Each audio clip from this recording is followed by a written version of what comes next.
ሰላም ጤና ይስጥልን ወደ ሸገር ታይምስ ቤተሰቦች እንደምን አላችሁ? የሰዓቱ ዜናችን ነው ተጀመረ። አበይት ነጥቦችን አስቀድመን እናስተዋውቃችሁ። ኤርትራ ለሁለተኛ ጊዜ ከምስራቅ አፍሪካ የልማት በይነ መንግስታት ኢጋድ መውጣቷ ይፋ ሆኗል። ከአስመራ የተሰማውን ውሳኔ ተከትሎ ተጠባቂ ነገር ግን አስደንጋጭ ውሳኔ በሚል የተነገረለትን ይህን ጉዳይ ዜናችን በዝርዝር ይመለከተዋል። ኢትዮጵያ ለ2018 ሀገር አቀፍ ምርጫ ሽር ጉድ ማለት ጀምራለች። ከዚህ ጋር በተያያዘ መፍትሄ ያልተገኘለትና ዛሬም ድረስ በውጥረት ውስጥ የሚገኘው ትግራይ ክልል ህወሓት እውቅና ካልተሰጠኝ ምርጫ ይካሄድበትም ሲል ዝተዋል። ነገር ግን የኢትዮጵያ ብሔራዊ ምርጫ ቦርድ አሁንም ድረስ ከህወሓት ጋር እየተነጋገርኩ አይደለም ሲል ይፋ አድርጓል። ይህንን በብዙዎች ዘንድ አስጨናቂ የተባለለትን ጉዳይ ዜናችን ይመለከተዋል። ባለፉት ሳምንታት በኦሮሚያ ክልል አነጋገር የነበረው አንድ አይነ ስውር አቃቤ ህግ በኦሮሞ ነጻነት ሰራዊት ወይንም ሸኔ ታጣቂዎች መታገታቸው ነበረ። እኚህ አይነ ስውር የህግ ባለሙያ ከእገታው መለቀቃቸው ተነግረዋል። ነገር ግን እገታውን ፈጽም የተባለው ኦነግ ሸኔ በጉዳዩ እጅ የለበትም ብሏል። ውዝግብ የፈጠረውን ጉዳይ በወፍ በረር የምናስቃኛቸውናል። የኢትዮጵያ መንግስት የምስራች አሰምተዋል። ህዝቡ የተጨነቀበትን ሰሞነኛ የነዳጅ ዋጋ ጭማሪን በተመለከተ ውሳኔ ተቀልብሷል። ከወደ 4 ኪሎ የተሰማውን መረጃ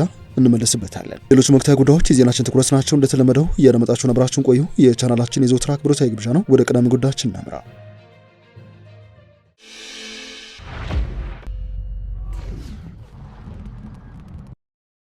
ኤርትራ በድጋሚ ከኢጋድ ራሷን ያገለለችበትን መግለጫ ከጥቂት ሰዓታት በፊት ይፋ አድርጋለች። ይህ ጉዳይ ሲሰማ ውሳኔው ተጠባቂ ነገር ግን አስደንጋጭ በሚል እየተነገረለት ይገኛል። የኤርትራ ከኢጋድ መውጣት ምን ውጤት ያስከትላል? ተከታዩ ዘገባ ምላሽ አለው። የኤርትራ መንግስት ከኢጋድ አባልነቱ በድጋሚ መውጣቱን ዛሬ ከጥቂት ሰዓታት በፊት ይፋ አድርገዋል። የኢሳያስ አፈወርቂ መንግስት ኢጋድ የቀጠናውን ፍላጎት ማሳካት ተስኖታል ሲል ከጥምረቱ ለመውጣቱ በምክንያትነት ካቀረባቸው ጉዳዮች መካከል ቀዳሚ ሆኖ ተጠቅሷል። ከዚህ ባለፈ ኢጋድ ኤርትራ ከአባልነት መውጣቷን በይፋ ማሳወቋን ተከትሎ ባወጣው መግለጫ ተጨባጭ ሆኑ ተቋማዊንም ፖሊሲ ለውጦች ላይ ለመሳተፍ የሚያስችል ምክረ ሀሳብ ሳታቀርብ ለመውጣት መወሰኗ እንዳሳዘነው ገልጸዋል። ለረጅም ዓመታት ከድርጅቱ ራሷን አግላ የቆየችው ኤርትራ ወደ ኢጋድ የተመለሰችው ከ2 ዓመት በፊት ነበር። ኤርትራ ከአባልነት ለመውጣት የወሰነችው ኢጋድ የተጣለበትን ህግ ኃላፊነት አልተወጣ በማለት መሆኑን በመግለጫው ላይ የተጠቀሰ ሲሆን ከዚህ ውጭ ለአባላቱ ምንም ተጨባጭ ስትራቴጂክ ጥቅም ያልሰጠ ድርጅት ነው በማለት ነው የተቸቸው። ኢጋድ ቀጠናው መረጋጋት ላይ ድጋፍ ማድረግ ያልቻለ ድርጅት ነው በማለት የወቀሰችው ኤርትራ በዚህ የተነሳ ራሷን ከአባልነት ለማስወጣት መወሰኗንም አስታውቃለች። ሀገሪቷ ከቀጠና ድርጅቱ ኢጋድ ለመውጣቷ ጥቅል የሆነ ወቀሳ ከመሰንዘር ባሻገር በመግለጫው ላይ በይፋ ለውሳኔው ምክንያት የሆኑ ግልጽ ማሳያዎችን ከመጥቀስ ተቆጥባለች። የምስራቅ አፍሪካ የልማት በይነ መንግስታት ኢጋድ የተመሰረተው በ1980ዎቹ አጋማሽ ላይ በአካባቢው አጋጥሞ ለነበረው የአንበጣ ወረርሽኝና ድርቅ መፍትሄ ለመስጠት በሚል በተባበሩት መንግስታት ድርጅት አነሳሽነት ነበር። ዋና መቀመጫውን ጅቡቲ ያደረገው ይህን ድርጅት ኢትዮጵያ፣ ጅቡቲ፣ ኬንያ፣ ሶማሊያ፣ ሱዳንና ኡጋንዳ የመሰረቱት ሲሆን ኤርትራና ደቡብ ሱዳን በኋላ ላይ ተቀላቅሎትም ነበር። ከዚህ ቀደም ኤርትራ ራሷን ከድርጅቱ ካገለለች በኋላ ዳግም ወደ አባልነቷ የተመለሰችው ከ16 ዓመታት በኋላ ነበር። የኤርትራ መንግስት የዛሬውን ውሳኔ ተከትሎ የድርጅቱ አባላት ተመልሶ ወደ 7 ዝቅ እንዲል ሆነዋል። የኤርትራ መንግስት ከአባልነቱ መውጣቱን ተከትሎ ባሳወቀበት መግለጫው ላይ ኢጋድ በፈረንጆቹ 1993 መልሶ ሲዋቀር ኤርትራ ወሳኝ ሚና መጫወቱን አስታውሰዋል። ከዚያ ማግስት ከሌሎች አባል ሀገራት ጋር በመተባበር ለለውጡና ለውጤታማነቱ መስራቱን ያስታወሰው መግለጫው ይህም ለቀጠና ሰላምና መረጋጋት ዋና አንቀሳቃሽ ሆኖ እንዲያገለግል በማድረግ ለክልላዊ ኢኮኖሚ ውህደት መሰረት ጥሏልን ባይ ነው። የኤርትራ መንግስት በድርጅቱ ላይ የተሰማውን ቅሬታ ሲገልጽ እንዳለመታደል ሆኖ ከጊዜ በኋላና በተለይም ከፈረንጆቹ 2005 ጀምሮ ኢጋድ የቀጠናውን ህዝቦች ምኞት ማሳካት ብቻ ሳይሆን በአባል ሀገራት ላይ በተለይም ኤርትራ ለመቃወም መሳሪያ በመሆን ጎጂ ሚና ተጫውቷል ባይ ነው። ኤርትራ ከኢትዮጵያ ጋር ደም አፋሳሽ ጦርነት ካደረገች በኋላ በሶማሊያ ውስጥ የሚንቀሳቀሱ ቡድኖችን በህገ ወጥ መንገድ ታስታጥቃለች በሚል ክስ ማዕቀብ በተጣለበት ጊዜ ኢጋድን ስትወቅስም ነበረ። እነዚህ ያልተገቡ ድርጊቶች ኤርትራ በፈረንጆቹ በሚያዝያ 2007 አባልነቷን እንድታቋርጥ ምክንያት መሆኑ በመግለጫው ላይ ተጠቅሰዋል። ለ20 ዓመታት ያክል ከኢትዮጵያ ጋር የቆየችበት ፍጥጫ ጠቅላይ ሚኒስትር አብይ በኢትዮጵያ ወደ ስልጣን መውጣታቸውን ተከትሎ ወደ ኢጋድ ተመልሳ የነበረ ሲሆን ተጥሎባት የነበረው ማዕቀብ ተነስቶላትም እንደነበረ የቅርብ ጊዜ ትዝታ ነው። አስመራ በፈረንጆቹ 2023 ወደ ኢጋድ አባልነቷ ዳግም መመለሷን ያስታወቀው መግለጫው ድርጅቱ ኤርትራ ታድሶ እንዲያደርግ ያቀረበችውን ጥሪ ተከትሎ ያለፉትን ተግባራቱን እንደሚያስተካክል ተስፋ አድርጋ እንደነበረም በመግለጫው ላይ ጠቅሰዋል። በሚያሳዝን ሁኔታ ኢጋድ ህጋዊ ግዴታዎችን እየተወ የራሱን አስፈላጊና ህጋዊ ግዴታውን ዝቅ እያደረግ ነው ስትል በመግለጫው ላይ ጠቅሳለች። በዚህም የተነሳ ኤርትራ በውጤቱም ህጋዊ ግዴታውን በተውና ለአባላቱ ምንም ተጨባጭ ስትራቴጂክ ጥቅም ከማይሰጥ በቀጠናው መረጋጋት ላይ ድጋፍ ማድረግ ካልቻለ ድርጅት ራሷን ለማስወጣት ወስናለችም ብለዋል። ኢጋድ በበኩሉ በወጣው መግለጫ ላይ አሁንም ለውይይት ክፍት መሆኑን በመግለጽ ሴክሬታሪያቱ የኤርትራ መንግስትን ቀርቦ እንደሚያነጋግርና ከአባልነት ለመውጣት ያሳለፉን ውሳኔ ዳግም እንዲያጤነው ጥሪ አቅርበዋል። ኢጋድ ለቀጠናዊ ትብብር ውይይትና ለአፍሪካ ቀን ህዝቦች የጋራ ጥቅም ለመስራት ቁርጠኛ ነች ሲል በመግለጫው ላይ አስታውቋል። ይህ ቀጠናዊ ድርጅት የአካባቢው ሀገራት ትብብር ላይ የተመሰረተ ፖለቲካዊ መረጋጋትና የምጣኔ ሀብት እድገት እንዲገኝ የሚሰራ ነው። የዚህ ተቋም ዋነኛ ትኩረት በስምንቱ የአፍሪካ ቀንድ አካባቢ አባል ሀገራት ውስጥ ሰላም፣ ልማትና ትስስር ማጎልበት እንደዚሁም የአየር ንብረት ለውጥና የምግብ ዋስትና ችግሮችን በመቅረፍ ምጣኔ ሀብታዊ ትብብር ማምጣት ነው ሲል ይፋ አድርገዋል።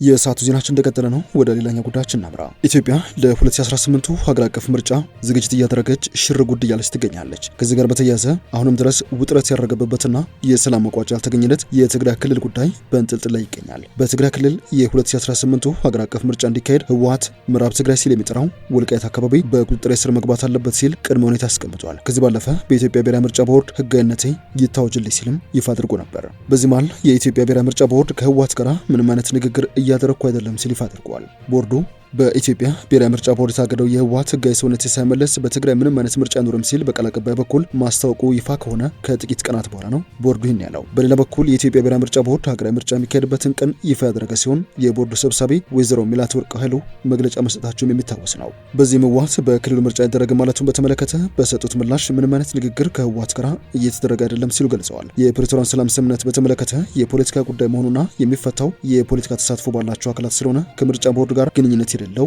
ጉዳይ ነው ብለዋል። ከዚህ የፕሪቶሪያ ስምምነት በኋላ ቦርዱ ህወሓት እንደ አዲስ ፓርቲ መመዝገቡን ከገለጸ ከቀናት በኋላ ዳግመኛ ህጋዊ ሰውነቱን ስለመንጠቁ ማስታወቁን ተከትሎ ህወሓት ነባሩ ህጋዊ ፓርቲ እንደመለስልኝ ሲል ተቃውሞን ገልጾ ነበረ። የዚህ ቦርድ ሰብሳቢ አያይዘውም የኦሮሞ ፌዴራሊስት ኮንግረስ ፓርቲ በስልታዊና ስትራቴጂካዊ መንገድ ምርጫን ካፍላለሁ ማለቱን በተመለከተ ቦርዱ ግምገማዎችን እያደረገ ያለውን አስቻይ ሁኔታ ሲያሳውቅ የተሻለ ተሳትፎ ይኖራቸዋል ተብሎ እንደሚጠበቅ ይፋ አድርገዋል። የሰዓቱ ዜናችን እንደቀጠለ ይገኛል። በኦሮሞ ነጻነት ሰራዊት ወይንም በኦነግ ሸኔ ታገቱ የነበሩት አቃቤ ሕግ ተፈተዋል። ኦነስ ወይንም ሸኔ ግን በዚህ እገታ እጅ የለበትም ብለዋል። በኦሮሚያ ክልል ደቡብ ምዕራብ ሸዋ ዞን ውስጥ በታጣቂዎች ታግተው የነበሩት አቃቤ ሕግ ሽብር ጉታ መለቀቃቸውን የዞኑ አቃቤ ሕግ ጽህፈት ቤት አስታውቋል። ጽህፈት ቤቱ በፌስቡክ ገጽ ባወጣው መግለጫ ሐሙስ ታህሳስ 2 ቀን በግምት 8 ሰዓት አካባቢ በደቡብ ምዕራብ ሸዋ ዞን ወሊሶ ወረዳ አዳሚ ጎቱ በምትባል ቀበሌ አስፋልት ዳር ትተውት ሄደዋል ብለዋል። ታግተው የነበሩት አቃቤ ሕግ ከተገኙ በኋላ በቅርብ በሚገኝ የጤና ጣቢያ ሕክምና እየተደረገላቸው ይገኛልም ነው የተባለው። ጽህፈት ቤቱ ድምጽ ስለሆናችሁን እናመሰግናለን ሲልም በፌስቡክ ገጹ ላይ ያሰፈረው መረጃ ያሳያል። ሽብር ጉታ በታጣቂዎች መታገታቸውን የኦሮሚያ አቃቢያን ሕግ ማህበር ከቀናት በፊት ይፋ አድርጎ ነበር። ሰኞ ህዳር 9 ቀን 2018 አይነ ስውር የሆኑት የጀርሳ ለፎ ወረዳ አቃቤ ሕግ ታጥቆ ጫካ ውስጥ በሚንቀሳቀስ አካል ከሰዓት አካባቢ መታገታቸውን አስታውቀዋል። አቃቤ ሕግ ሽብሩ ስለመታገታቸው ማስረጃ እንዳገኝና ጉዳዩን በቅርበት እየተከታተለ እንደሚገኝም አስታውቆ ነበር።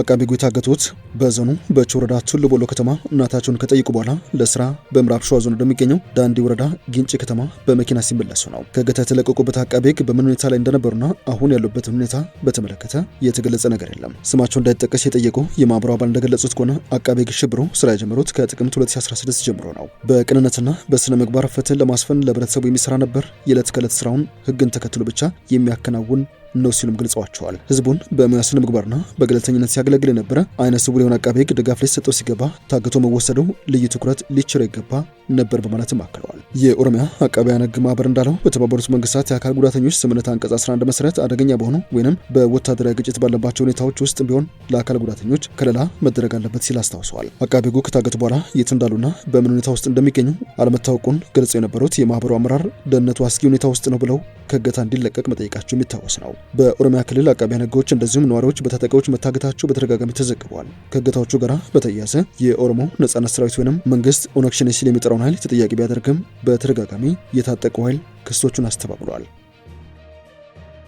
የኢትዮጵያ መንግስት ለብዙዎች ምስራች የተባለ አዲስ ውሳኔ አሰምቷል።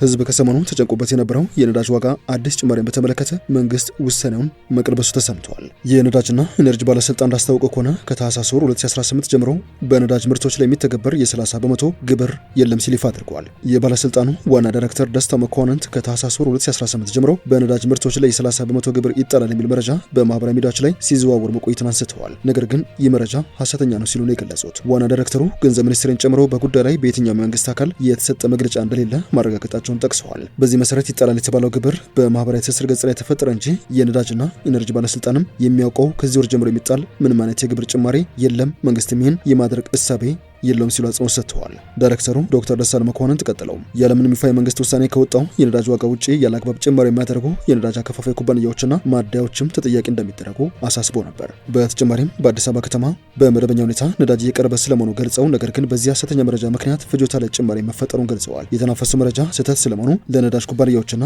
ማደያዎች በተደጋጋሚ እያሳወቁ መሆናቸውን ዋና ዳይሬክተሩ የገለጹ ሲሆን ኩባንያዎች ባልተፈለገ መንገድ ተታለው ከጅቡቲ የተረከቡትን ነዳጅ ላልተገባ ጥቅም የማዋል እሳቤ እንዳይፈጠርባቸው በድጋሚ ማሳሰባቸውን ሪፖርተር ዘግቧል።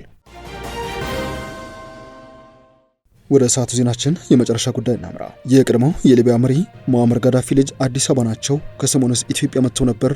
ባለፉት ቀናት መነጋገር የነበረውን ጉዳይ እንደሚከተሉ እናገራቸው። የኢትዮጵያ ፕሬስ ድርጅትን ጨምሮ የተለያዩ መንግስት የዜና ምንጮች ከሰሞኑ የቀድሞው የሊቢያ መሪ ሙአመር ጋዳፊ የልጅ ልጅ በኢትዮጵያ ተገኝተው አንድ ንግግር እንዳደረጉ መረጃ አጋርተው ነበረ። ሙሳ ኢብራሂም ጋዳፊ የኢትዮጵያ ሕዝብ በአንድነት ለነጻነቱ መታገሉ በመላው አፍሪካ ያሉ የነጻነት ንቅናቄዎችን ማነሳሳቱን ገለጹ የሚል መረጃ በመንግስታዊ የዜና ምንጮች ተሰራጭቶ ነበር። እነዚህ ሚዲያዎች አክለውም ሙሳ ኢብራሂም ጋዳፊ የኢትዮጵያ ሕዝብ በአንድነት ለነጻነቱ በመታገል በመላው አህጉር ያሉ የነጻነት ንቅናቄዎችን አነሳስቷል ሲሉ ለኢትዮጵያ ፕሬስ ድርጅት የሚዲያ ክፍል ሆነው ጋዜጣ ፕላስ እንደተናገሩ አትተውም ነበረ። ይሁንና ሙሳ ኢብራሂም ጋዳፊ የቀድሞው የሊቢያ መሪ የልጅ ልጅ እንዳልሆኑ በተደረገ ማጣራት መረጋገጡን ኢትዮ ቼክ ዘግበዋል። ንግግሩን ተናገሩ የተባሉት በፈረንጆቹ 2011 የጋዳፊ የኮሚኒኬሽን ሚኒስትር ሆነው ተሾመው የነበሩ ሲሆን እስከ ጋዳፊ ከስልጣን መውደቅ ያገለገሉት ሙሳ ኢብራሂም ናቸው።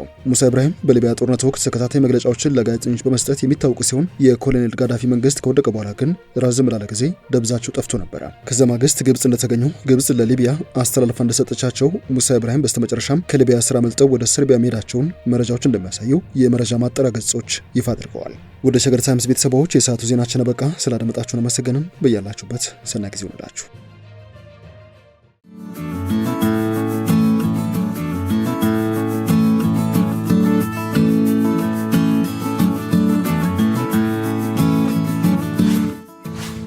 ሸገር ታይምስ ሚዲያን ሰብስክራይብ በማድረግና ደወሉን በመጫን ይከተሉን።